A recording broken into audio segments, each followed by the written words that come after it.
it's me, Richie. Ito na nga, ito ang ginawa ko sa manok kong kinuha. Hindi nga ako ang kumuhaan ko si... Kirang isa sinagay. Kaya kuya ko na ang pinatutot.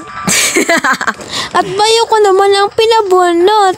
Paano nga ba naman ang Disney princess niya? Hindi marunong niyan. Pero charot lang. Ngayon ay hulaan niyo nga kung anong luto to. Tsak na maanghang at mabubusog kayo. Ang Disney princess niya kasi mahilig sa maanghang. Paano ba naman ang sarap-sarap higupin yan? Hindi ko nga pala tulay nalaga to. Binagay lang ito. Kaya salamat at shout out sa iyo, Ginoong Chito. Tsak na mabubusog ako nito. At ito na, binabuhusan ko na ng mainit na tubig. Para naman ang mga balhibo ay madaling mabitad.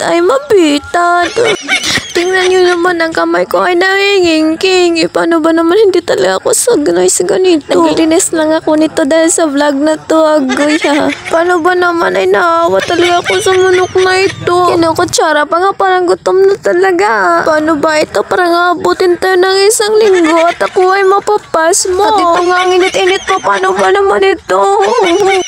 At kung kanina ay kinutsara ko, ngayon ay tiniduraman. Baka mapadali nito ang buhay ko. At ito nga ay sinurted ko na, nag-iwan na ako ng mga panakot. Ay panakot, ito yung pampalasa. Mga sili, tanglad at tatsa lang yan. Alam niyo na ba kung ano ang lulutuin ko? Luto na, hindi ko na pinakita kasi hindi naman ako marunong yan. Charot. Ito na nga, halang-halang pala. At ayan na, may sinugba pa nga